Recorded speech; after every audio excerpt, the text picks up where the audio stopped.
আমরা জানি যে পাহাড়ে নানামুখী বৈষম্য রয়েছে এবং এখানে নানা জনগোষ্ঠীর বসবাস, তাদের প্রত্যেকেরই নানা ধরনের বঞ্চনা রয়েছে।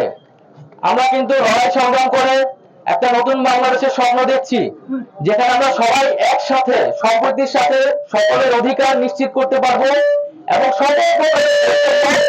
দূর করতে পারবো। তো সেজন্য আমাদের সবাই সহযোগিতা দরকার এবং আমি আশা করবো যে সেই সহযোগিতা আমরা সবার কাছ থেকে পাবো। এখানে বাঙালি মধ্যে ভেদাভেদ, বিভক্তি, দূরত্ব তৈরি করলে অনেক সুবিধা নিতে চায়। আমরা তাদের কোনো ধরনের সুবিধা নেওয়ার সুযোগ করে দেব না এবং আমরা বলবো যে পাহাড় সমতল সব মিলিয়ে কিন্তু বাংলাদেশ, এই পাহাড়ও আমার, এই সমতলও আমার, সবাই বাংলাদেশের নাগরিক এবং সকল নাগরিকের অধিকার সমান।